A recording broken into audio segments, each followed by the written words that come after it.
Everyone thought Jake Butler was just another failed mechanic in grease-stained coveralls, working out of a crumbling garage in Redwater's Foundry District. But when the largest power outage in California history plunged Grandview Medical Center into darkness, this forgotten man would risk everything to repair a massive generator system he had never seen before, unknowingly saving the life of Victoria Fairfield, the pharmaceutical billionaire whose company had destroyed his father's career 20 years earlier.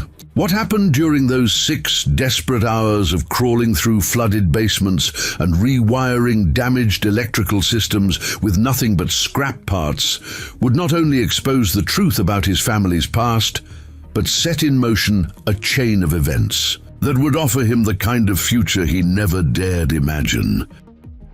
Quick pause before we continue. Tell us, where in the world are you watching from? If you're enjoying these stories, make sure to hit subscribe because tomorrow's episode is absolutely mind-blowing.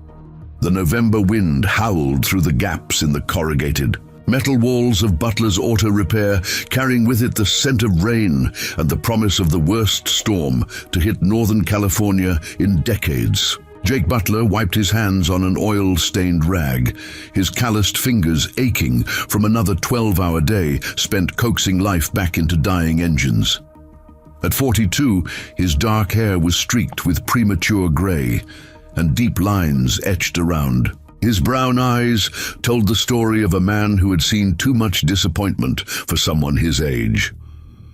The garage sat on the edge of Redwater's Foundry District, a forgotten corner of the city where abandoned factories cast long shadows over streets that had once bustled with workers carrying lunch pails and dreams of steady paychecks.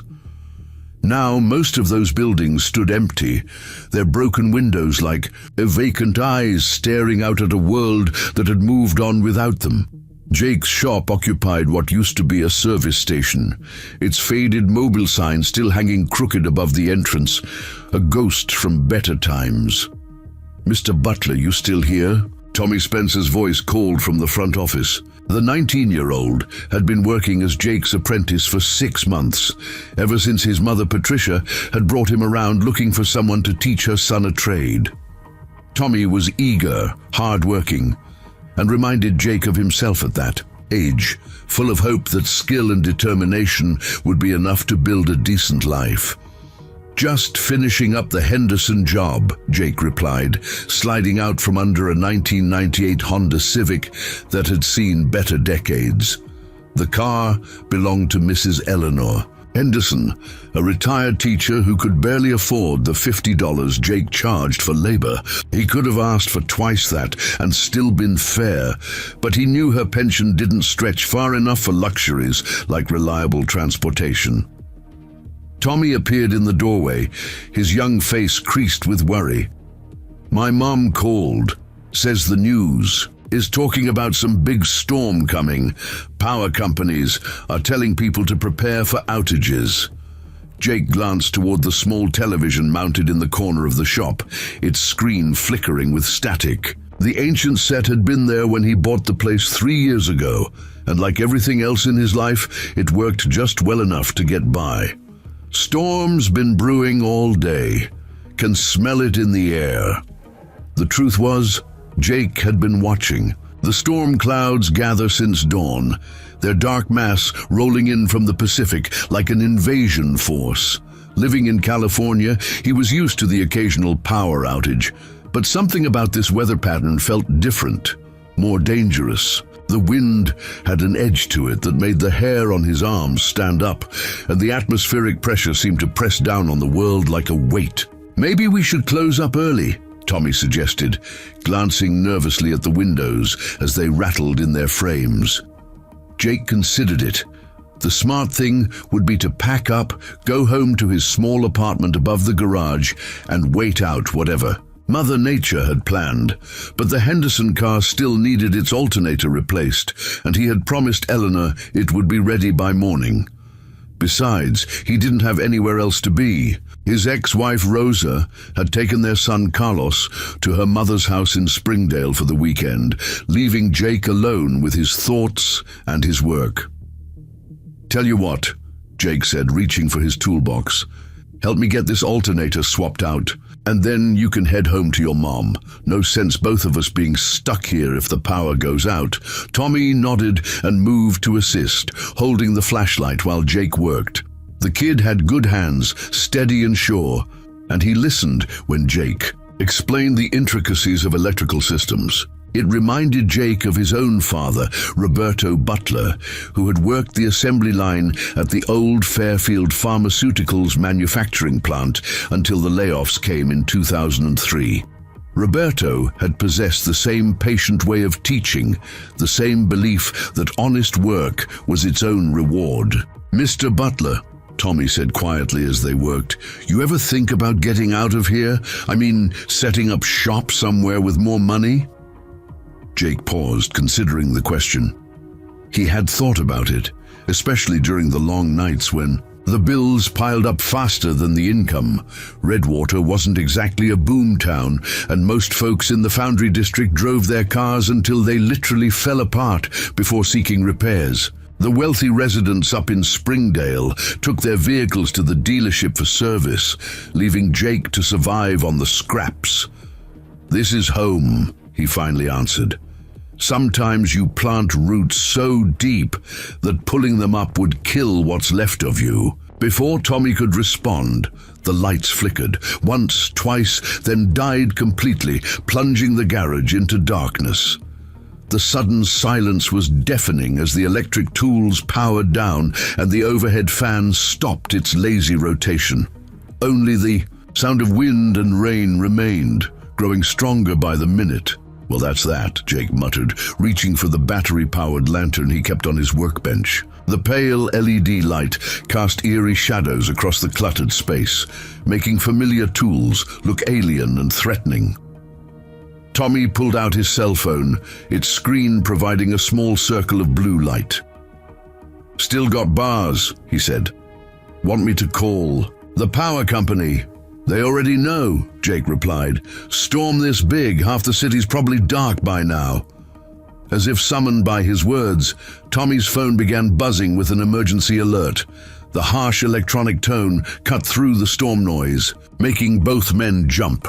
Tommy read the message aloud, his voice tight with concern. "Severe weather warning for Redwater County. Sustained winds up to 70 miles per hour. Power outages expected to last 12 to 24 hours. Residents advised to shelter in place." Jake nodded grimly. He had lived through enough California storms to know that when the authorities told people to shelter in place, it meant the situation was about to get much worse. "Time for you to get home, son. Your mom's going to be worried sick." Tommy hesitated. "What about you? You can't stay here without power." "I've got a generator in the back room," Jake lied smoothly. He actually had a small portable unit that might run a few lights for a couple of hours, but nothing substantial. "Besides, someone needs to make sure the place doesn't blow away." The younger man looked unconvinced, but he began gathering his things. Jake watched him with a mixture of pride and concern. Tommy reminded him so much of Carlos, who was now 16 and starting to show interest in mechanical work. Jake hoped his son would have better opportunities than this run-down garage in a dying neighborhood. "Mr. Butler," Tommy said as he pulled on his jacket, "promise me you'll be careful. This storm feels different." Jake was about to reassure him when his own phone rang, the sound startling in the darkness. The caller ID showed a number he didn't recognize, but in his line of work, emergency calls could come from anywhere at any time. "Butler's Auto Repair," he answered, pressing the phone against his ear to hear over the wind. "Is this Jake Butler?" The voice was female, urgent, strained. "This is Maria Ramirez from Grandview Medical Center. We have an emergency situation here." Jake's pulse quickened. "What kind of emergency?" "Our backup generators have failed, and we've got patients on life support.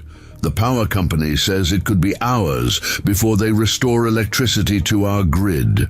We need someone who can work on large electrical systems, and your name came up from Frank Callahan in maintenance." He says you used to work on military generators. The mention of his army service made Jake's chest tighten. Those were memories he preferred to keep buried, skills he hadn't used since his discharge 8 years ago. But the desperation in the woman's voice cut through his reluctance. "Ma'am, I work on cars, not hospital equipment. You need a certified technician for something like that." "Mr. Butler," Maria's voice cracked slightly, "we've called everyone.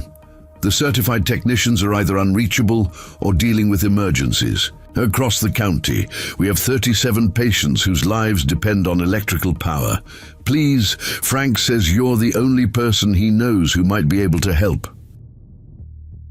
Jake closed his eyes, feeling the weight of decisions settling on his shoulders. Tommy stood nearby, listening to the one-sided conversation with wide eyes. Through the phone, Jake could hear the controlled chaos of a hospital in crisis.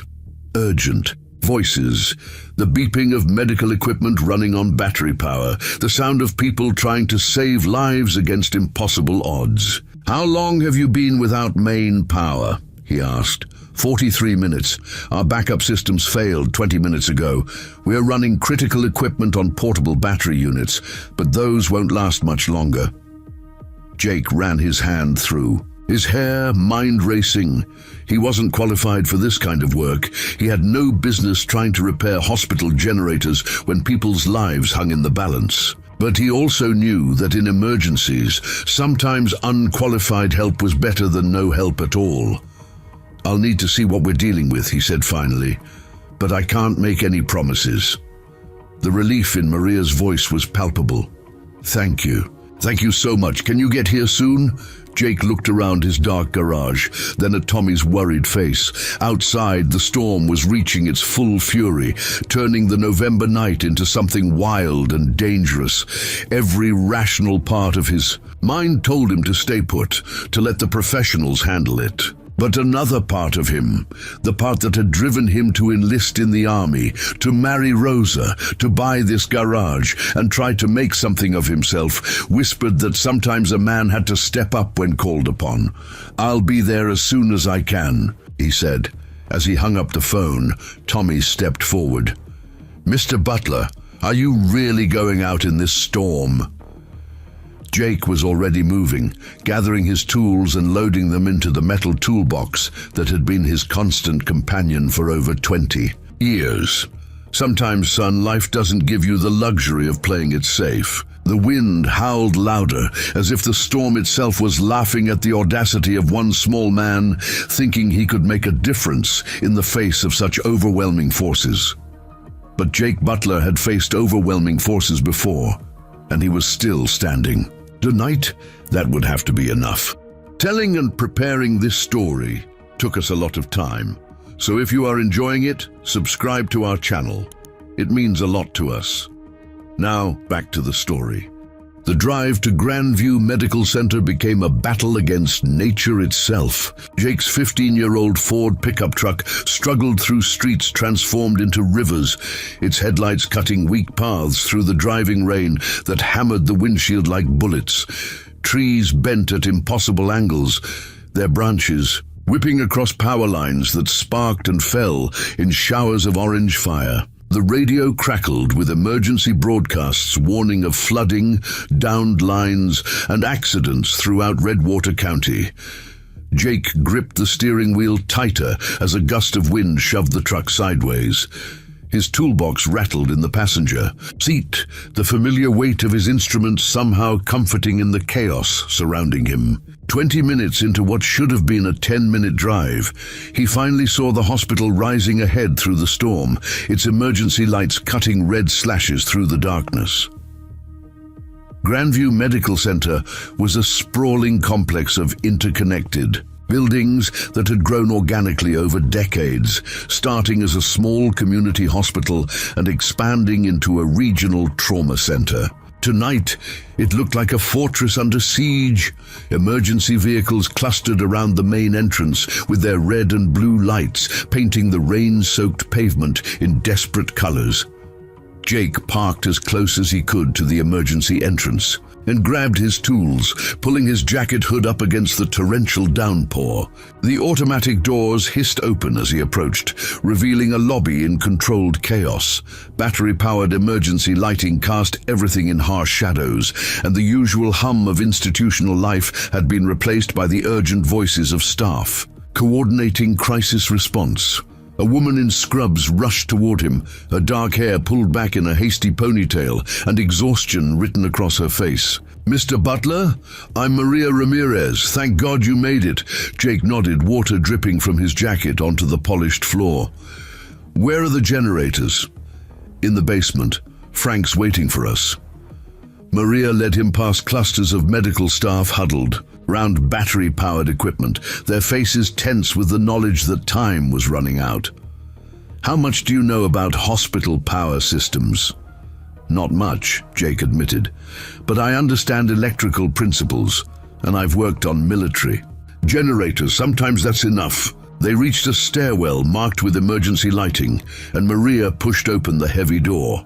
The basement stretched before them like a maze of concrete corridors, lined with pipes, conduits, and the infrastructure that kept the hospital functioning. Emergency lights mounted on the walls provided minimal illumination, creating pools of weak yellow light separated by stretches of darkness. "Frank!" Maria called out as they navigated the maze. "He's here!" Frank Callahan emerged from a side corridor, a stocky man in his 50s, wearing maintenance coveralls and carrying a large flashlight. His weathered face showed the strain of someone who had spent the last hour desperately trying to resurrect dead machinery. "Jake Butler." Frank extended his hand. "Frank Callahan. I heard you might be able to help us with this mess." Jake shook the offered hand, noting the firm grip and the calluses that marked another man who worked with his hands for a living. "What's the situation?" Frank led them deeper into the basement, his flashlight beam dancing across walls lined with electrical panels and mechanical equipment. "We've got 3 main generators, each one capable of carrying the whole hospital if needed. 2 failed during startup when the main grid went down, and the third one's been running, but it's showing signs of overheating." They turned a corner and entered a large mechanical room filled with massive diesel generators, each one the size of a small car. The air was thick with the smell of fuel and hot metal. Only one generator was running, its engine coughing and sputtering like a dying animal. Warning lights blinked red across its control panel, and the temperature gauge showed it was running. Dangerously hot. "How long has it been like this?" Jake asked, moving closer to examine the running unit. "About 30 minutes. We've been trying to get one of the others online, but every time we start the sequence, they fail at different points." Frank's voice carried the frustration of a man who understood machines, but had reached the limits of his expertise. Jake knelt beside the first silent generator and opened his toolbox. The familiar weight and arrangement of his tools helped calm his racing mind. "Tell me what happened when the power went out." "Everything was normal until the main grid failed," Frank explained. "The automatic transfer switches should have kicked in immediately, starting all 3 generators in sequence. The first 2 started but died within minutes. This one started fine, but started overheating about 20 minutes ago." Maria stood nearby, her phone buzzing constantly with updates from the medical staff upstairs. "Mr. Butler, I need to tell you what we're dealing with up there. We have 17 patients on ventilators, 8 in the ICU on life support, and 12 more in critical condition. The portable battery units are failing, and we're manually ventilating some patients now." The weight of that information settled on Jake's shoulders like a physical burden. He had come here thinking he might be able to help with the mechanical problem, but now he understood that the lives of dozens of people hung in the balance of his ability to coax life back into these silent machines. "I need to understand the starting sequence," he said, forcing his voice to remain steady. "Walk me through exactly what happens when you try to start them." Frank moved to the control panel of the nearest silent generator. Hit the start button. Here the engine turns over, fuel pump activates, and it should fire up. But watch what happens. He pressed the start button, and the generator's engine turned over with a grinding sound. Jake could hear the fuel pump working, the starter motor engaging, but after several seconds of cranking, nothing happened. The engine died with a wheeze. "Try the other one," Jake said. Frank moved to the second silent generator and repeated the in process. This one behaved differently, the engine actually firing and running for almost 30 seconds before suddenly cutting out with a loud backfire that echoed through the concrete chamber. Jake stood quietly for a moment, listening to the labored breathing of the overheating generator and processing what he had observed. His military training had taught him to approach complex problems systematically, breaking them down into component parts that could be understood and addressed individually. "Maria, I need you to go upstairs and find out how much longer we have. Before the battery systems fail completely, get specific times from the medical staff." She nodded and hurried toward the stairs, her footsteps echoing in the concrete corridor. Jake turned to Frank. "I need to look at the fuel systems first. That second generator ran for 30 seconds, which means it's getting fuel and air. But something's cutting it off. We checked the fuel lines, tanks full, lines are clear. What about filters? When were they last changed?" Frank paused, thinking. "Scheduled maintenance was supposed to happen next month. These units don't get used much except for monthly tests." Jake nodded, already moving toward his toolbox. "That's our first problem. In a storm like this, atmospheric pressure changes can affect fuel delivery, especially through old filters. But there's something else going on with the first one." He began pulling tools from his kit, arranging them on the concrete floor in a pattern that had become second nature over 20 years of mechanical work. "Tell me about the electrical systems. Are all 3 generators on the same control circuit?" "No, they're independent, but they all feed into the same transfer switch system." "Show me." Frank led him to a large electrical panel mounted on the wall. Even in the dim emergency lighting, Jake could see the complexity of the system. Dozens of switches, indicators, and monitoring devices that manage the flow of power throughout the hospital. "This is where the magic happens," Frank said. "When main power fails, these transfer switches are supposed to isolate us from the grid and connect us to generator power. But if there's a problem with the switching system, the generators might be running but not delivering power to where it's needed," Jake finished.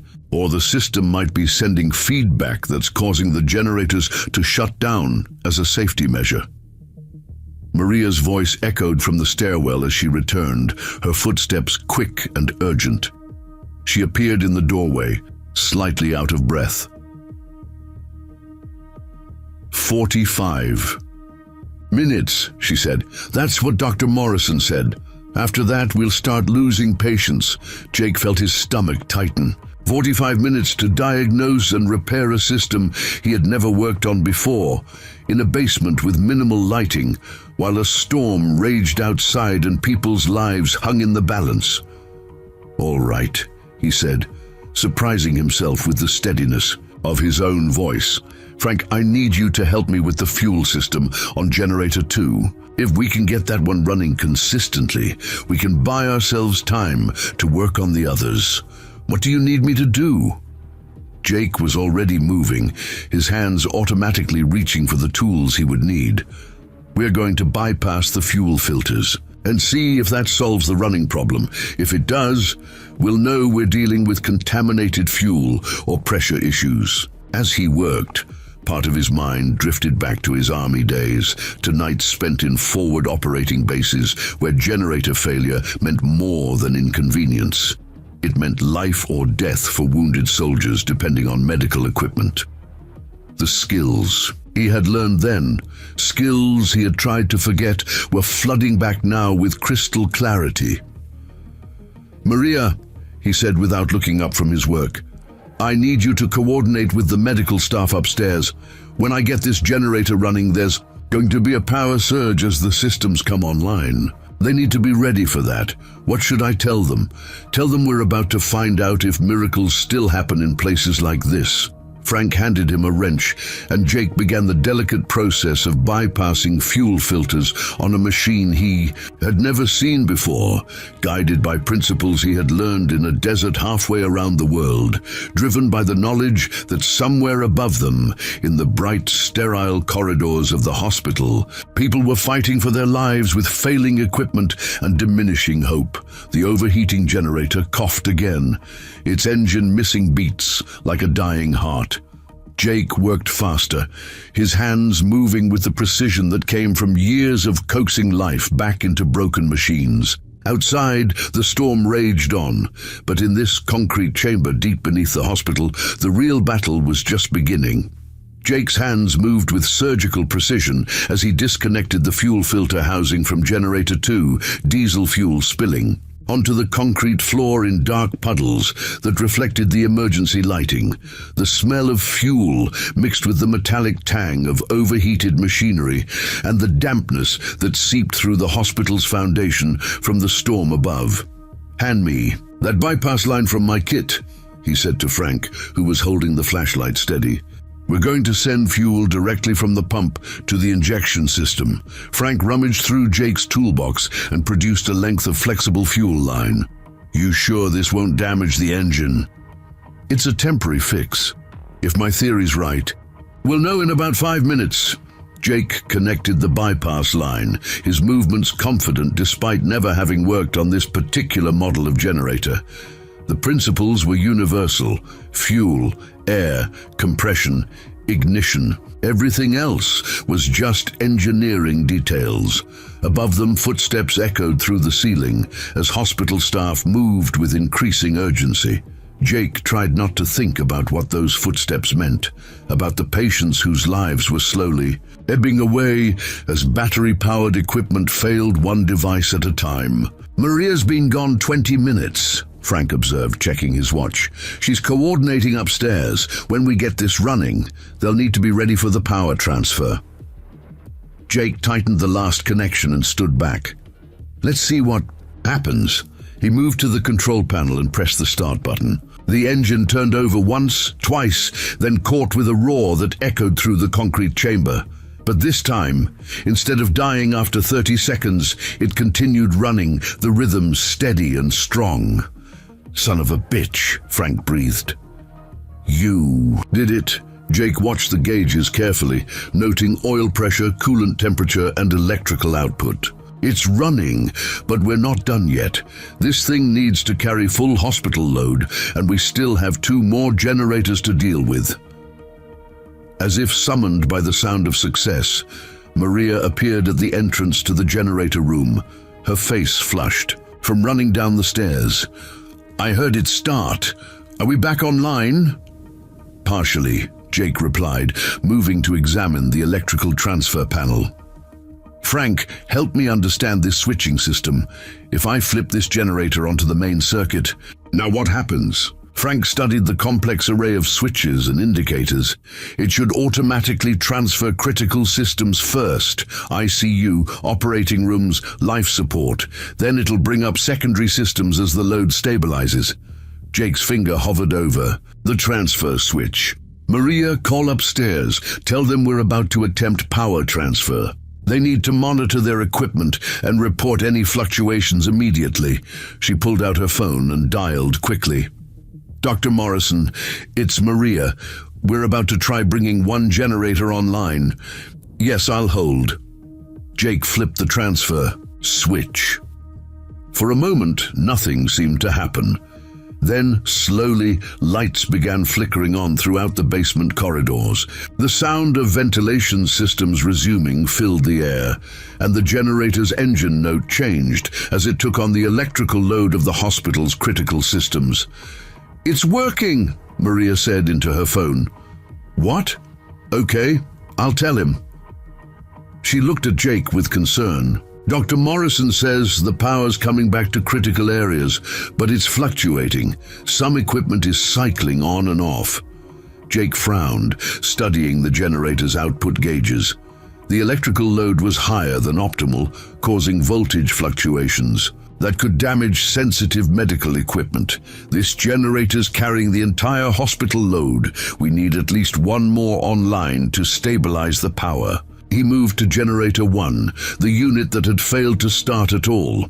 Frank, I need you to keep monitoring Generator 2. If those temperature or pressure readings start climbing, shut it down immediately. What are you thinking?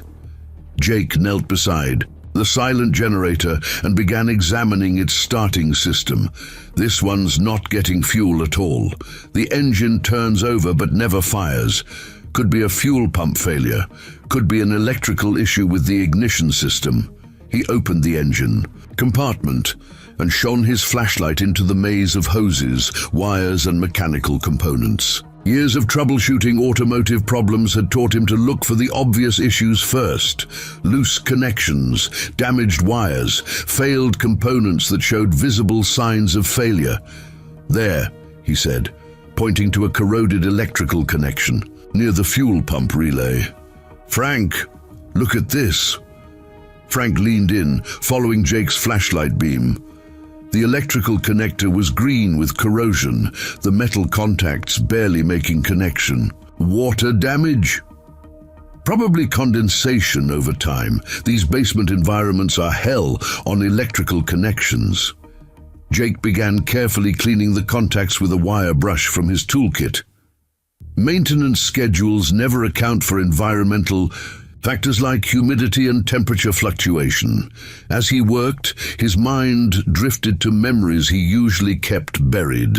Forward Operating Base Hammer in Afghanistan, where he had spent 6 months maintaining generators that powered everything from field hospitals to communications equipment. The principles were the same, but the stakes had been different then. Or maybe they hadn't been. Maybe every repair job was ultimately about keeping people alive. Mr. Butler, Maria's voice broke through his concentration. Dr. Morrison wants to know how long before we have stable power. We're still losing equipment intermittently. Jake finished cleaning the corroded connection and reassembled the electrical coupling. Tell her 20 minutes if this works, longer if it doesn't. He moved to Generator 1's control panel and pressed the start button. The engine turned over, paused, then caught with a satisfying rumble. This time, it settled into a steady rhythm. Immediately, 2 down, 1 to go, Frank said with relief. Jake was already moving toward the 3rd generator, the one that had been running but overheating. This one's the puzzle. It runs fine until it overheats, which suggests a cooling system. Problem. He examined the radiator and cooling lines, looking for obvious leaks or blockages. Frank, when was the last time you checked the coolant level on these units? Monthly tests, we check everything. Coolant was fine 3 weeks ago. Jake ran his hands along the coolant lines, feeling for temperature differences that might indicate a blockage. Near the water pump, he found what he was looking for, a section of line that was significantly cooler than the rest. Partial blockage in the cooling system, he diagnosed. Probably mineral deposits or debris that got past the filters. The pump can't circulate coolant effectively, so the engine overheats under load. Can you fix it? Jake considered the options. A proper repair would require draining the cooling system, flushing the lines, and possibly replacing the water pump. But they didn't have time for proper repairs. I can try a temporary fix. Maria, I need you to find the hospital's maintenance supply room. Look for any kind of radiator flush or cooling system cleaner. I don't know where. Frank can show you. Bring anything that might help clear a blocked cooling system. As they hurried off, Jake continued his examination of the overheating generator. The engine was still running, but the temperature gauge showed it was approaching the red zone again. He had maybe 10 minutes before it would automatically shut down to prevent damage. His phone buzzed with a text message. Rosa, storm's getting worse here. Are you safe?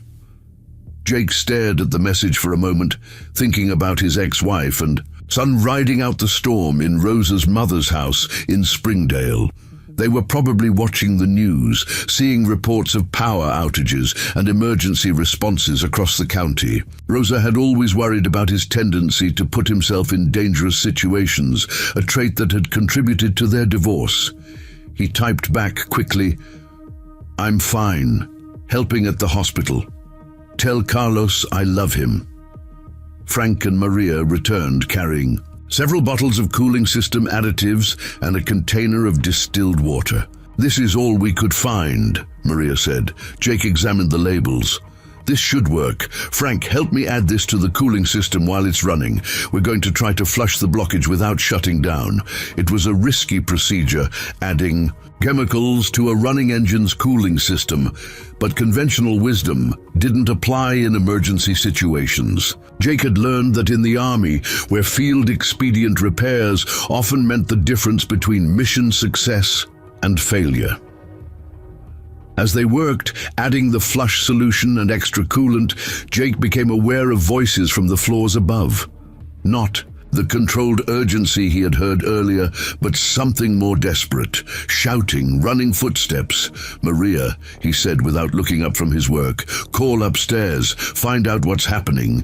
She dialed quickly, her face tense with worry. "Dr. Morrison, it's Maria again." "What? Oh God. Okay, I'll tell him." Jake looked up from the generator. "What is it?" "There's been a cardiac arrest in the ICU. They're trying to resuscitate, but the defibrillator keeps losing power during the voltage fluctuations. And 2 more patients are showing signs of respiratory distress." The weight of responsibility crashed down on Jake like a physical blow. People were dying while he worked on machines in a basement. The theoretical had become brutally real. "How long do we have?" he asked. "Dr. Morrison says they need stable power in the next 15 minutes or..." Maria's voice trailed off. Jake stood up, his decision made. "Frank, I need you to manually synchronize generators 1 and 2 with the main electrical panel. Bring them both online simultaneously to split the hospital's electrical load." "I've never done that before. I'll talk you through it." "Maria, call upstairs and tell them we're about to stabilize the power, but there might be a brief interruption during the transfer." Jake moved to the electrical panel, his hands steady despite the pressure. In the army, he had learned that panic was a luxury soldiers couldn't afford. When lives were on the line, you focused on the technical problem and trusted your training. "Frank, on my count, flip generators 1 and 2 to online status. The automatic load balancing should distribute the power evenly." "What about generator 3? Jake glanced at the overheating unit. The cooling system flush was working. The temperature gauge had dropped slightly, but it wasn't stable enough to carry critical load. "We'll use it as backup. If one of the others fails, we'll have something to fall back on." He positioned himself at the main transfer controls. "Ready? 3, 2, 1. Now." Frank flipped both switches simultaneously. For a heart-stopping moment, the lights flickered and dimmed. Then the generators synchronized, sharing the load between them, and the electrical output stabilized. "It's working," Maria said into her phone. "Dr. Morrison, how's the power now?" Jake watched the electrical gauges, noting that the voltage was now steady and within normal parameters. 2 generators working together could easily handle the hospital's critical systems with capacity to spare, but even as relief flooded through Jake knew they weren't finished. The storm was still raging outside, and emergency repairs in a crisis had a way of failing at the worst possible moment. The hospital's electrical systems hummed with renewed life as Jake monitored the synchronized generators, but his satisfaction was short-lived. Through the basement ceiling, he could hear the rhythmic beeping of medical equipment that had been silent for too long, interspersed with urgent voices coordinating patient care. The crisis wasn't over. It was just beginning to stabilize. "Mr. Butler," Maria called from the stairwell entrance, her voice carrying both relief and continued urgency. "Dr. Morrison wants to speak with you directly." Jake wiped his hands on a rag and took the phone. "This is Jake Butler." Mr. Butler, this is Dr. Sarah Morrison. I can't begin to thank you for what you've done. The power stabilization saved at least 3 lives in the last 10 minutes. The woman's voice was professional, but tinged with exhaustion. However, we have a situation developing that you need to know about. Jake felt his stomach tighten. What kind of situation? We have a patient in ICU room 7. An elderly woman brought in unconscious about 2 hours before the power went out. She's on advanced life support, and her condition is extremely critical. The power fluctuations earlier caused some complications with her care. Is she stable now? For the moment.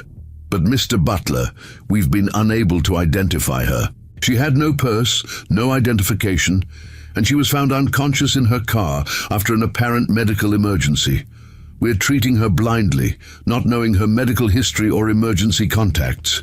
Jake frowned, wondering why this particular patient warranted special attention. Doctor, I'm just here to fix the generators. Patient care is your department. I understand that, but there's something else. The storm has knocked out most of our communications systems. We can't access patient databases, can't contact other hospitals for medical records, and our internet connection is down. This woman appears to be in her late 60s, well-dressed, and she was driving an expensive car when she collapsed. The implication hung in the air. You think she might be someone important? It's possible. And if she is, and if she dies because we couldn't provide proper care during this power outage, Dr. Morrison's voice trailed off. Jake understood. In a litigious society, hospitals lived in constant fear of lawsuits, especially when wealthy or influential patients were involved. What do you need from me? Just keep those generators running, whatever it takes. As Jake handed the phone back to Maria, his mind was already shifting from crisis response to long-term sustainability. The repairs he had made were temporary fixes designed to get power restored quickly. But storms like this could last for days, and emergency repairs had a tendency to fail when you needed them most. Frank, he said, turning to the maintenance chief who was monitoring the generator gauges, how much diesel fuel do we have in reserve? Frank consulted a clipboard hanging near the fuel monitoring station. Each generator has its own 1,000-gallon tank. At normal usage, that's about 48 hours of runtime per unit. But we're not at normal usage. We're running 2 generators under heavy load in emergency conditions. Figure 36 hours, maybe less.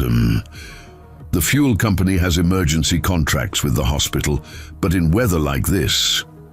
Jake nodded grimly. Getting fuel deliveries during a major storm would be challenging at best, impossible at worst. We need to optimize fuel consumption. Can we shed non-critical electrical loads? Maria stepped forward. I can coordinate with the charge nurses. On each floor, they know which systems are absolutely essential and which ones can be temporarily shut down. Do it. Every kilowatt we save extends our runtime. Jake moved back to Generator 3, the unit that had been overheating. The cooling system flush had worked temporarily, but the temperature gauge was creeping upward again. This one's still not right. Frank, I need to shut it down and do a more thorough repair. Can we afford to lose our backup? Jake considered the question. 2 generators were handling the current load adequately, but if either one failed during the night, they would be back in crisis mode. On the other hand, if Generator 3's cooling problem worsened, it could suffer. Catastrophic engine failure and be completely unusable. I'm going to replace the water pump, he decided. It's a 2-hour job, but it'll give us a reliable backup. Frank looked skeptical. You have the parts for that? Jake was already examining the pump assembly, noting the bolt patterns and connections. I don't have an exact replacement, but I might be able to adapt something from my truck. Military generators and automotive cooling systems use similar principles. It was a long shot, but Jake had learned in the Army that field-expedient repairs often required creative adaptation of available materials. He headed toward the stairwell. I'm going out to my truck. Keep monitoring those generators and call me immediately if anything changes. The journey to the parking garage took him through the hospital's main corridors, and for the first time since arriving, Jake saw the human impact of the power crisis. Emergency lighting cast everything in harsh shadows, and the normally bustling hallways had an eerie quality, but it was the medical floors that truly drove home what was at stake. In the ICU, Jake caught glimpses through open doorways of patients surrounded by quietly humming equipment. Ventilators breathing for people who couldn't breathe for themselves, heart monitors tracking vital signs, IV pumps delivering life-sustaining medications. Each machine represented a life hanging in the balance, dependent on the electrical power he was working to maintain.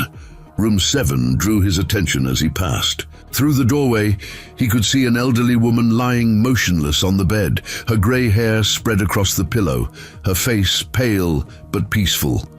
Multiple machines surrounded her bed, their displays showing vital signs that medical staff were monitoring closely.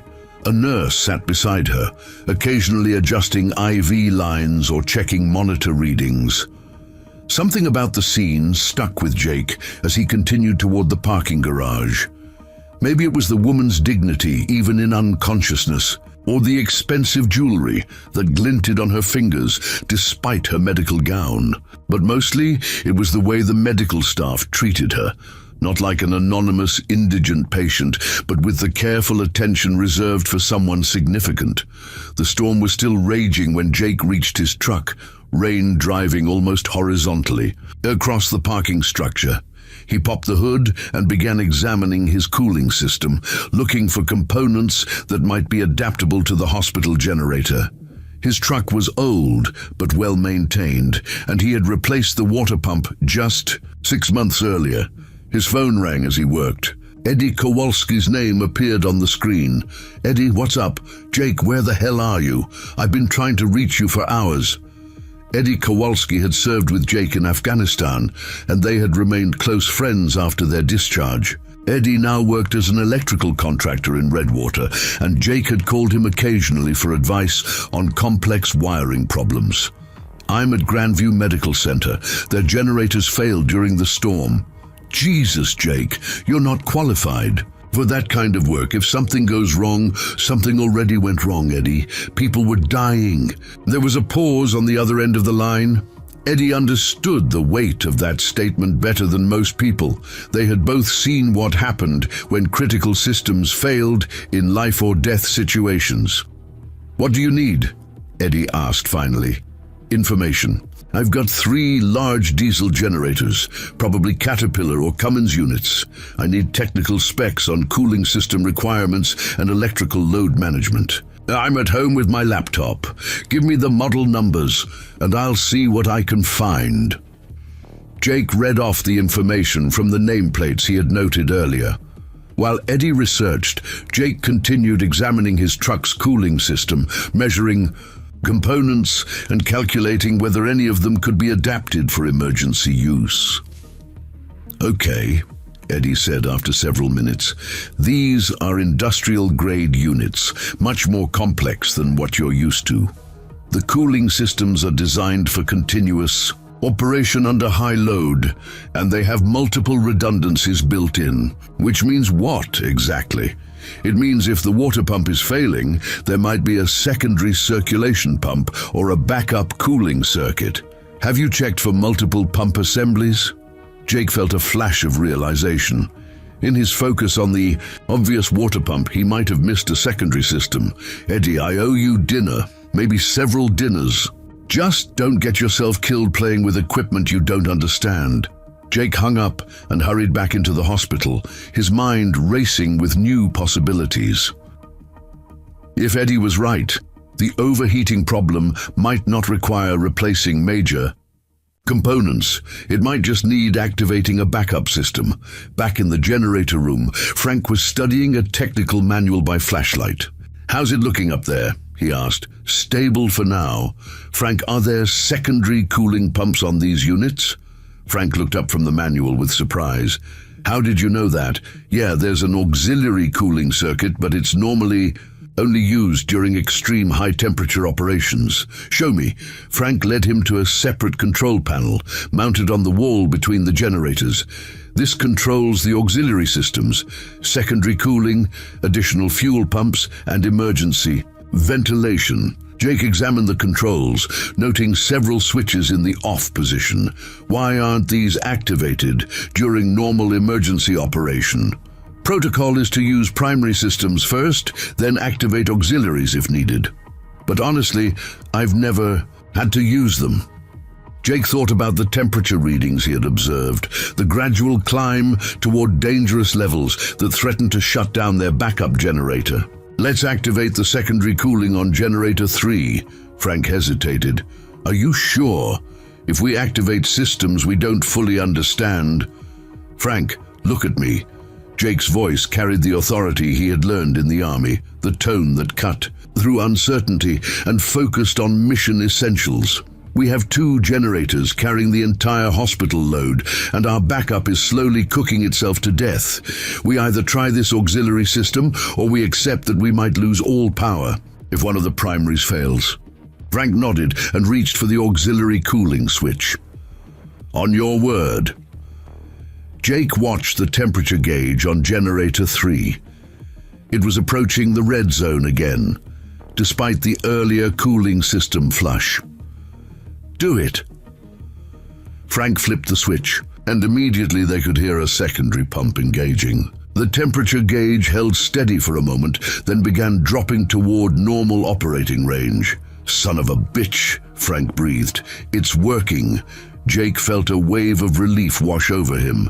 For the first time since arriving at the hospital, they had 3 fully functional generators, adequate fuel supplies, and stable power delivery to critical medical systems. The immediate crisis was over, but as he looked around the basement mechanical room at the temporary repairs and bypass systems that were keeping the hospital alive, Jake knew that their real test was still to come. Storms like this didn't end quickly, and emergency fixes had a way of failing when you least expected it. Above them, in ICU room 7, an unconscious woman whose identity remained a mystery continued her fight for life, unaware that her survival depended on the skills of a mechanic who had stumbled into the most important repair job of his career. Dawn crept through the hospital windows with grey reluctance, revealing a city transformed by the night's fury. Jake stood at a corridor window on the 3rd floor, watching cleanup crews navigate around fallen trees and power lines that looked like giant spider webs draped across the streets of Redwater. The storm had moved on, leaving behind a landscape of debris and the massive task of rebuilding what nature had torn apart. He had been awake for 18 hours straight, making rounds between the generator room and the hospital floors, monitoring the delicate balance of electrical systems that kept dozens of people alive. His clothes were stained with diesel fuel and coolant, his hands cracked from working with metal and chemicals. But the generators hummed steadily in the basement, their rhythm as reliable as a heartbeat. Mr. Butler. A woman's voice interrupted his thoughts. Jake turned to see a tall, well-dressed woman in her mid-40s approaching down the corridor. Despite the early hour and the chaos of the night, she looked composed and professional. Her blonde hair pulled back in a neat chignon, and her navy suit somehow unrumpled. "I'm Margaret Fairfield," she said, extending her hand. "I understand you've been working on our power systems all night." Jake shook her hand, noting the firm grip and the way her eyes assessed him quickly but thoroughly. "Yes, Mom. The generators are stable now. I'm the hospital's liaison with our parent company, Fairfield Pharmaceuticals. We received word about the power crisis early this morning and sent a helicopter as soon as the weather cleared." Margaret's expression was businesslike, but carried an undercurrent of urgency. "I need to understand exactly what happened here. Last night, Jake felt a strange chill at the mention of Fairfield Pharmaceuticals. The name stirred memories he had buried deep, memories of his father coming home from the factory with slumped shoulders and defeat in his eyes. But those thoughts were quickly pushed aside by more immediate concerns. The storm knocked out main power and your backup generators failed during startup. We got them running again, but it took several hours. Several hours during which patients were at risk. Margaret's statement wasn't accusatory, just her acknowledgement of facts. I'm told there was one patient in particular who required intensive monitoring throughout the crisis. Jake nodded toward the ICU. Room 7. Dr. Morrison mentioned her earlier. Elderly woman, came in unconscious. No identification. Something flickered across Margaret's face. Recognition, perhaps, or concern. I'd like to see her if possible. Jake led her toward the ICU, passing through corridors that were slowly returning to normal operation. The harsh emergency lighting had been replaced by regular fluorescence, and the tension that had gripped the hospital staff during the crisis was beginning to ease. But the aftermath of near disaster still hung in the air like smoke. At the ICU, they encountered Dr. Morrison emerging from room 7, her face showing the exhaustion of someone who had spent the night fighting to save lives with inadequate resources. She looked up as they approached, her eyes registering surprise at seeing Margaret. Miss Fairfield, I wasn't expecting corporate involvement this quickly. The board takes power failures very seriously, especially when they affect patient care. Margaret's tone was diplomatic but firm. How is the unidentified patient? Dr. Morrison glanced toward room 7, then back at Margaret with an expression that Jake couldn't quite read. Stable, but still critical. The power fluctuations last night complicated her treatment, but she's responding well to therapy now that we have reliable electricity. Any progress on identification? That's complicated. Dr. Morrison hesitated, then seemed to make a decision. Ms. Fairfield, perhaps we should speak privately. Margaret nodded. Mr. Butler, thank you for your help last night. Please continue monitoring the generators. I'll speak with you later. Jake felt dismissed, but something about the exchange bothered him. There had been an undercurrent of recognition. Between the two women, a shared knowledge that excluded him. He made his way back toward the basement, but instead of going directly to the generator room, he took a detour past the hospital's administrative offices. The morning shift was arriving, and Jake overheard fragments of conversation about the night's events. Most of it was mundane, staff scheduling, equipment checks, supply inventory, but one conversation between two nurses near the elevator caught his attention. "Did you see the woman they brought to room 7 yesterday?" one nurse was saying. "Before all this power stuff started? The unconscious one? What about her? I was helping with her intake, and I swear I've seen her picture somewhere before. In the newspaper maybe, or on TV." Jake slowed his pace, pretending to examine a wall-mounted fire extinguisher while he listened. "Really? She looked familiar to me too, but I couldn't place her. And did you notice her jewelry? That watch alone probably cost more than I make." In a year, the nurses moved on, their conversation shifting to other topics, but Jake remained in the corridor, his mind racing. An elderly woman, well-dressed, expensive jewelry, possibly recognizable from media coverage. The pieces were starting to form a picture he didn't like. His phone buzzed with a text message from Eddie. "How's the situation at the hospital, Jake?" Typed back, "Stable for now. Can you do me a favor? Look up Fairfield Pharmaceuticals, see what you can find about their executives." The response came quickly. "Why?" "Just curious. The company has ties to the hospital." While he waited for Eddie's research, Jake made his way to the hospital's business office. The nameplate on the door read, "Patricia Williams, Patient Relations." The office was empty, but Jake could see through the glass partition that Ms. Williams was at her desk, speaking on the phone. When she finished her call, Jake knocked on the doorframe. "Excuse me, Ms. Williams. I'm Jake Butler, the mechanic who worked on the generators last night." Patricia Williams was a woman in her 50s with graying hair. and the patient demeanor of someone who dealt with insurance companies and billing. Disputes on a daily basis. "Mr. Butler, I heard about what you did. The whole hospital staff is talking about it. I was wondering if you could help me with something. The unidentified patient in room 7, have you made any progress on figuring out who she is?" Patricia's expression became guarded. "I'm sorry, but patient information is confidential. Even if we had made progress, which we haven't, I couldn't share that information with someone who isn't family or medical staff." Jake nodded, understanding the position she was in. "Of course, I was just concerned about her welfare. She seemed, I don't know, like someone who might have family looking for her.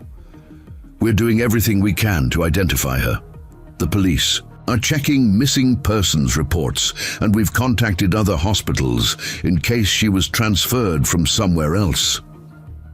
Jake's phone buzzed again.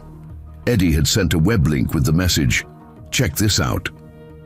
Jake excused himself and stepped into the corridor to look at the link. It was a news article from the Redwater Business Journal, dated 6 months earlier. Fairfield Pharmaceuticals CEO Victoria Fairfield announces expansion plans. The accompanying photograph showed an elegant woman in her late 60s with silver hair and sharp, intelligent eyes. Even accounting for the difference between a professional headshot and seeing someone unconscious in a hospital bed, Jake recognized her immediately. Victoria Fairfield. The woman in room 7 was Victoria Fairfield, CEO of the pharmaceutical company that bore her family name, the same company that had laid off Jake's father 20 years ago, closing the Redwater manufacturing plant and devastating the local economy. Jake's hands trembled slightly as he processed the implications. The woman whose life he had spent the night saving was the person responsible for his father's unemployment, for the slow decline that had eventually led to Roberto Butler's death from a stress-induced heart attack at age 58. Another text from Eddie appeared. "Jake, are you still there? I found something else you need to see." Jake called Eddie directly. "What did you find? That Fairfield plant closing in 2003. I dug into the details. It wasn't just about moving operations overseas. There was a union dispute, and the company claimed they couldn't afford to meet the workers' demands for healthcare benefits. So I looked at the company's financial records from that period. They reported their highest profits ever the year they closed the Redwater plant. The layoffs weren't about financial necessity. They were about maximizing shareholder returns." Jake leaned against the corridor wall, feeling a wave of anger and confusion wash over him. His father had spent his final years believing he had been laid off because the company couldn't afford to keep the plant open. He had died thinking he had been a victim of economic necessity, not corporate greed. "There's more," Eddie continued. "After the plant closed, Fairfield Pharmaceuticals received substantial tax breaks from the state for economic development. Basically, they got paid by taxpayers for eliminating taxpayer jobs." Jake closed his eyes, remembering his father's funeral, the small gathering of former factory workers who had come to pay their respects to a man broken by circumstances beyond his control. Roberto Butler had never recovered from the plant closing, never found steady work again, and had spent his remaining years watching his savings dwindle and his health deteriorate. "Jake, you still there?" "Yeah, I'm here. What are you going to do?" Jake looked toward the ICU, where Victoria Fairfield lay unconscious, her life sustained by electrical power he had worked through the night to restore. The woman who had destroyed his father's life was alive because of his efforts to save her. "I don't know," he said finally, but as he hung up the phone and walked slowly back toward the generator room, Jake knew that everything had changed. The simple mechanical problem he had volunteered to solve had become something far more complex, a confrontation with the past that he had never expected and wasn't sure he was prepared to face. In the basement, the generators continued their steady rhythm, their diesel engines burning fuel to produce the electricity that kept Victoria Fairfield's heart beating and her lungs functioning. Jake stood among the machines he had repaired, listening to their mechanical symphony, and wondered if he had done the right thing after all. Above him, in a hospital room filled with the quiet beeping of medical equipment, a woman who had never heard of Jake Butler continued her fight for life, unaware that her survival had been secured by the son of a man whose death she had inadvertently caused 20 years before. Jake spent the next 2 hours in the generator room, ostensibly checking fuel levels and monitoring electrical output, but really just trying to process the collision between his past and present. The steady hum of the machines provided a backdrop for memories he had worked hard to suppress, his father's gradual transformation from a proud factory worker to a defeated man haunted by unemployment. The funeral where former co-workers whispered about pension losses and healthcare gaps. The slow dissolution of the foundry district as families moved away in search of work. Frank appeared in the doorway, clipboard in hand, and a concerned expression on his weathered face. "Jake, you've been down here for hours. Everything okay with the generators?" "They're fine," Jake replied without looking up from the fuel gauge he was studying for the third time. "Running smooth, fuel consumption within normal parameters." Frank stepped closer, lowering his voice. "This isn't about the generators, is it?" Jake finally looked at him, seeing genuine concern in the older man's eyes. Frank Callahan had worked at Grandview Medical Center for 15 years, and before that, he had been a maintenance supervisor at various industrial facilities around Redwater. He understood the weight that came with keeping critical systems running, and he recognized when someone was carrying more than their share of responsibility. "Frank, what do you know about the history between Fairfield Pharmaceuticals and this town?" Frank's expression darkened. "More than I'd like to. My brother-in-law worked at their plant until the closure. Good man, 22 years on the job. And they gave him 2 weeks' notice and a handshake. What happened to him? Took him 3 years to find steady work again. Lost his house, his wife left him, and he started drinking pretty heavy. He's doing better now, but it was a rough patch." Frank studied Jake's face. "Why are you asking?" Before Jake could answer, footsteps echoed in the corridor outside, and Margaret Fairfield appeared in the doorway.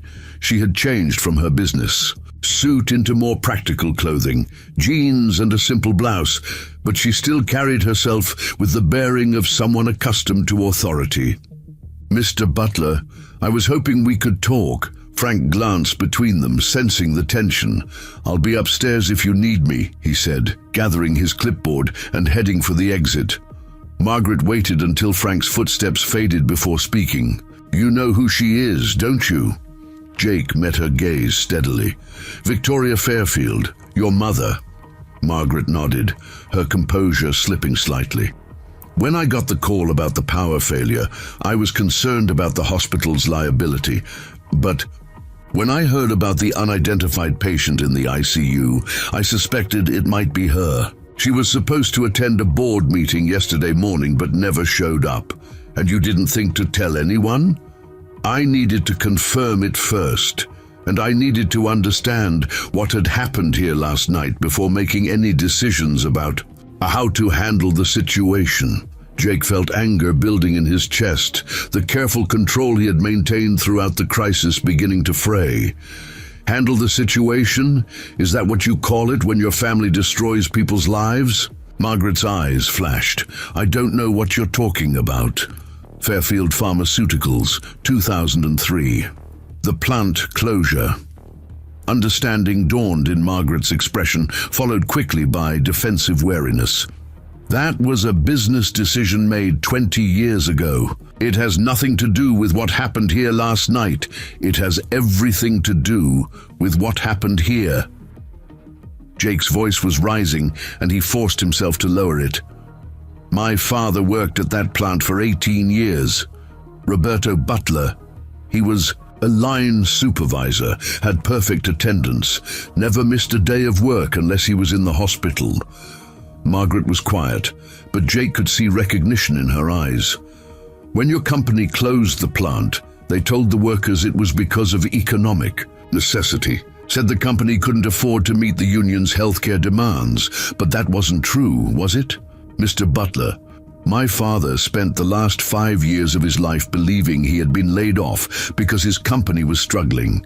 He died, thinking his unemployment was just bad luck, part of the economic cycle. But you and I both know that's not what happened. Margaret's professional composure was cracking. The business decisions made by Fairfield Pharmaceuticals are complex and involve factors that workers don't always understand, like maximizing shareholder returns while eliminating American jobs. That's not like taking tax breaks from the state after you eliminated hundreds of tax-paying jobs. Margaret fell silent, and Jake could see that she knew exactly what he was talking about. The research Eddie had provided wasn't secret information. It was all public record, buried in financial filings and government documents that most people never bothered to read. Your mother is alive today because I worked 18 hours straight to fix generators I had never seen before, Jake continued. I crawled through flooded basements and rewired electrical systems with my bare hands because I thought I was saving lives. But one of those lives belongs to the woman who killed my father. Your father wasn't killed. He had a heart attack at 58 years old, 3 years after losing his job. The doctor said it was brought on by stress and depression. He died believing he was worthless, that his 18 years of loyal service meant nothing. Margaret's face had gone pale. Mr. Butler, I'm sorry about your father's death, but you can't blame my mother for what? For maximizing profits while destroying communities, for lying to workers about why they were being fired, for taking government subsidies while eliminating the jobs those subsidies were supposed to protect. The generator room fell silent, except for the steady hum of the diesel engines. Margaret stood with her arms crossed, her earlier confidence replaced by something that might have been shame or might have been calculation. What do you want? She asked finally. Jake had been asking himself that question for the past 2 hours. What did he want? Revenge? An apology? Some kind of acknowledgement that his father's life had mattered? I want the truth, he said. I want you to admit that the plant closure wasn't about economics. It was about greed. Margaret was quiet for a long moment. When she spoke, her voice was softer than before. The decision to close the Redwater plant was made by the board of directors. My mother was the CEO, but she didn't make that decision unilaterally. But she could have fought it. Yes, she could have fought it. It wasn't a full admission, but it was more than Jake had expected. He felt some of the anger drain out of him, replaced by a deeper sadness. My father talked about your mother sometimes, he said. He remembered when she was younger, when she would visit the plant and talk to the workers. He said she seemed to care about the people who worked for her family's company.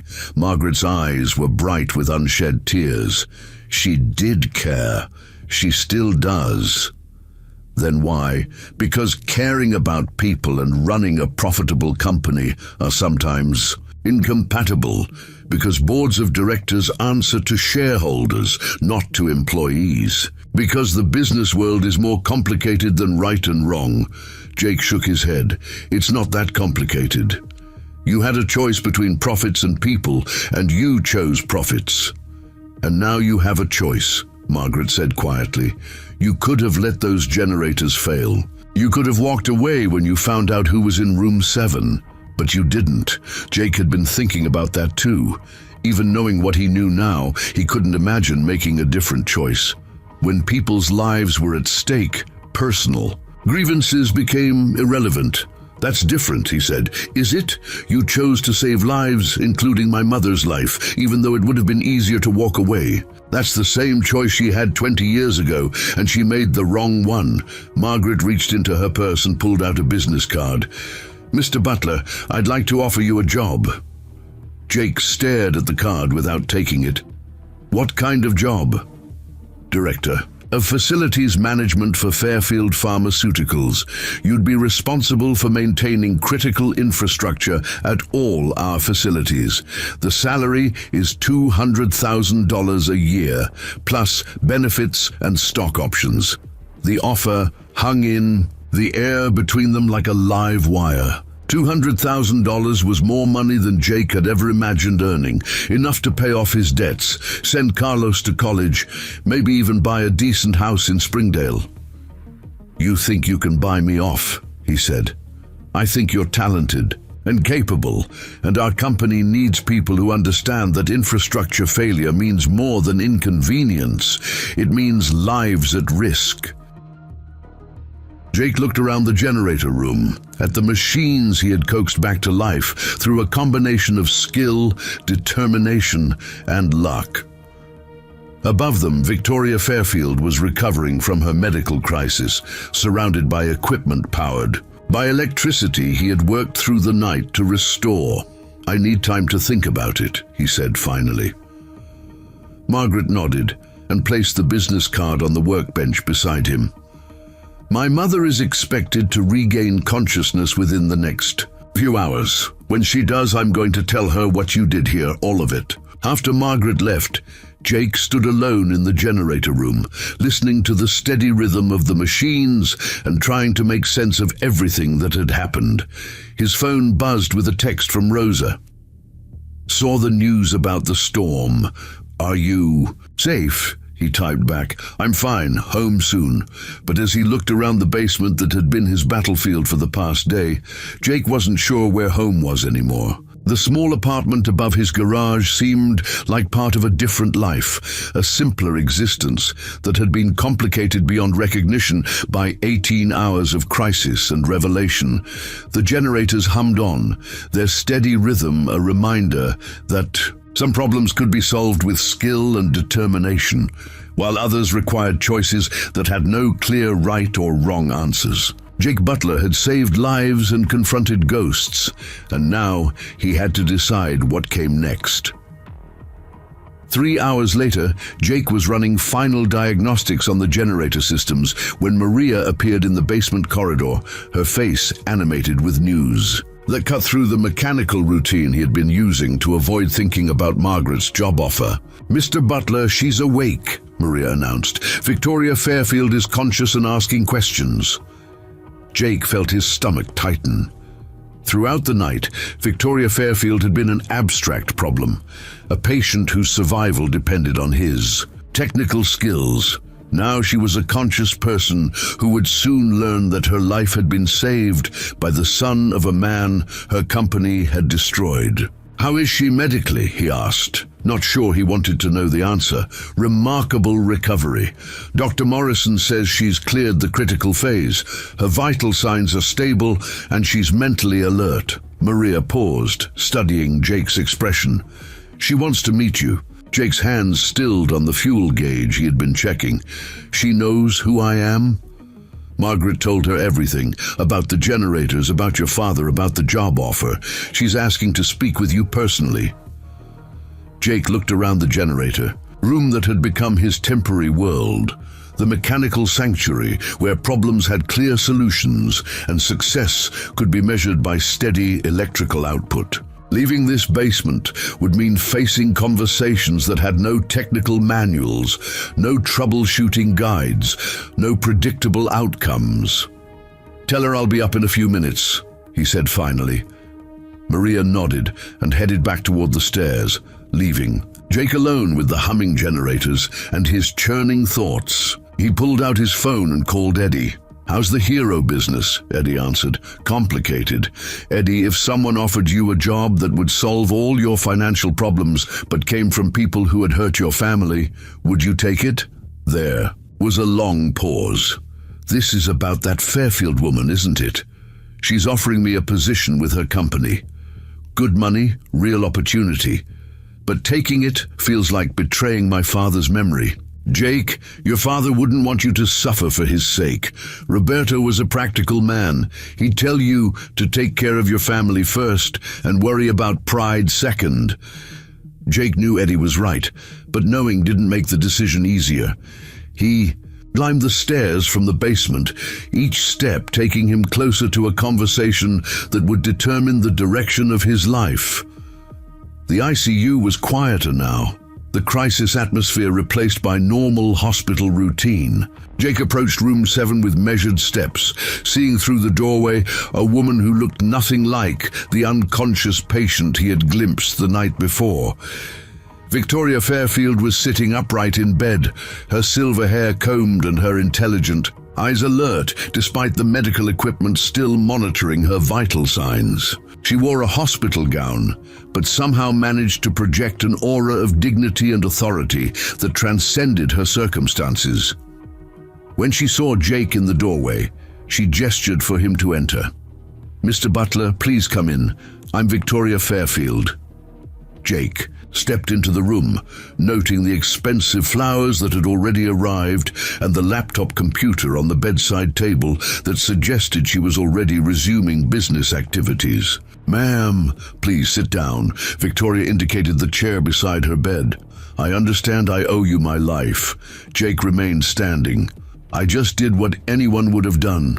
"No, you did what someone with exceptional skill and courage would do. And you did it knowing who I was and what my company had done to your family." The directness of her statement caught Jake off guard. He had expected corporate deflection or careful language designed to minimize responsibility. Instead, Victoria Fairfield was acknowledging the connection between them with brutal honesty. "Margaret told you about my father." "She did. Roberto Butler. 18 years with our company, laid off in 2003 when we closed the Redwater plant." Victoria's voice carried no defensiveness, just acknowledgement of facts. He died 3 years later of a heart attack that his doctor attributed to stress and depression. Jake felt familiar anger rising but pushed it down. "Yes, I remember him," Victoria said quietly. "He was a supervisor on the pharmaceutical packaging line. Intelligent man, took initiative, suggested several process improvements that saved the company money." Jake blinked, surprised. "You remember my father personally?"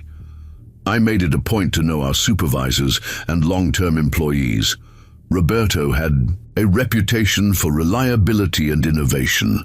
When the board made the decision to close the plant, his name was on the list of people I personally regretted losing. But you didn't fight to keep the plant open."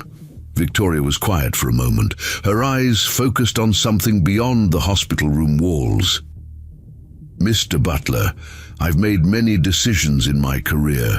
Some I'm proud of, others I regret deeply. The closure of the Redwater plant falls into the second category because you knew it would destroy people's lives, because I allowed financial pressure to override my responsibility to our employees and their community, because I chose the path that was easier for shareholders rather than the path that was right for human beings." Jake sat down in the chair beside her bed, not trusting his legs to support him. This was not the conversation he had expected.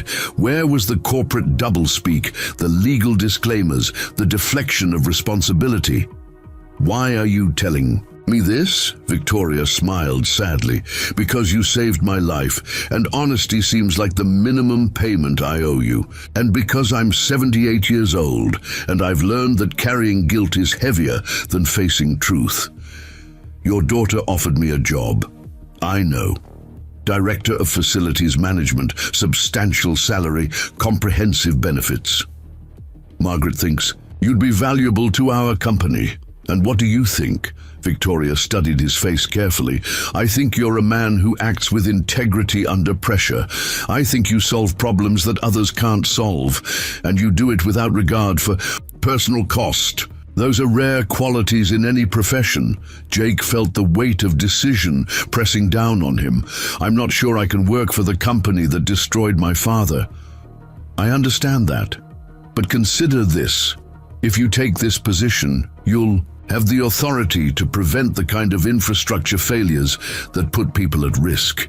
You'll be responsible for ensuring that critical systems work when they're needed most. Like last night. Exactly like last night. Mr. Butler, I can't undo the harm my company caused your family, but I can offer you the opportunity to prevent similar harm to other families. Jake thought about the patients upstairs whose lives had depended on electrical power, about the medical staff who had worked frantically to save lives with failing equipment, about the cascade of consequences that followed when critical systems failed. There's something else, Victoria continued. If you accept this position, I want you to head a new initiative. We're going to establish a fund for the families affected by the Redwater plant closure. Full healthcare coverage for anyone who lost benefits when we closed the facility, plus financial assistance for retraining and education.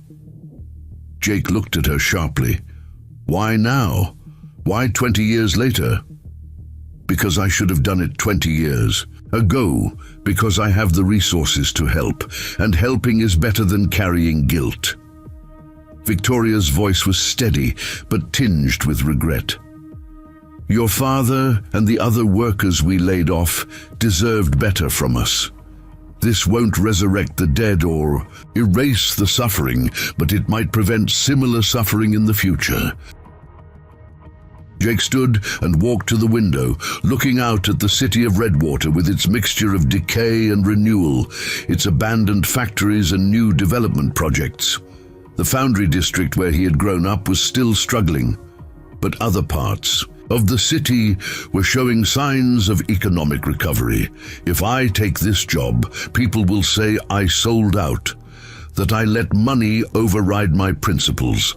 Some people will say that, Victoria agreed.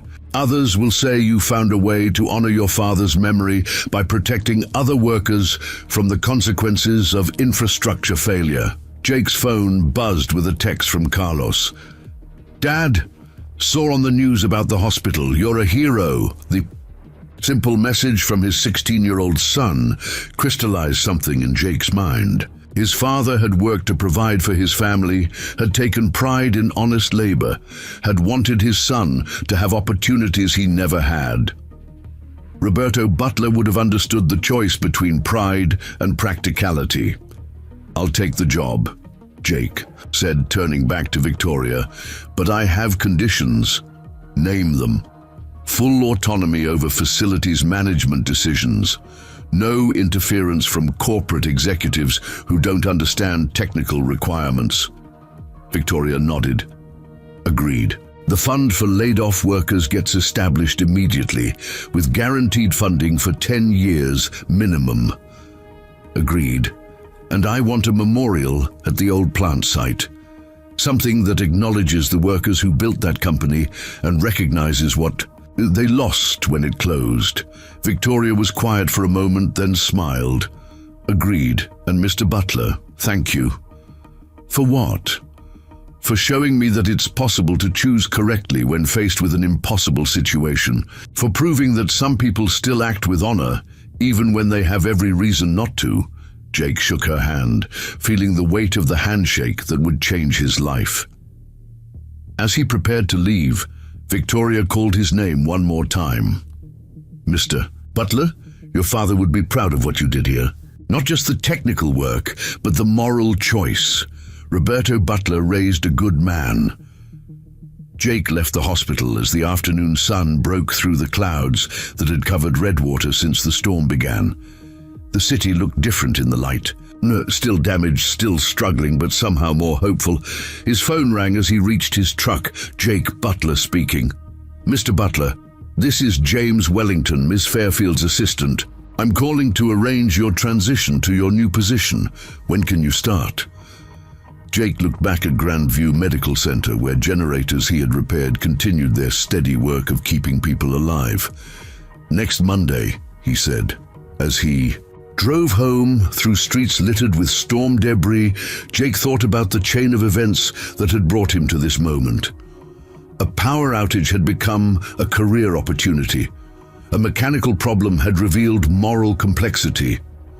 A night of crisis had transformed into a chance for redemption, not just for him, but for the company that had wronged his family. The generators at Grandview Medical Center hummed on, their steady rhythm a reminder that some repairs were more than technical fixes. Sometimes fixing what was broken required more than tools and skill. Sometimes it required forgiveness, courage, and the willingness to believe that people could change. Roberto Butler's son was going to help make sure that critical systems never failed when people's lives depended on them. It wasn't the justice the past deserved, but it was the hope the future needed. The end. Up next, 2 more incredible stories are waiting for you right on your screen. If you enjoyed this one, you won't want to miss this. Just click to watch, and don't forget to subscribe. It would mean a lot.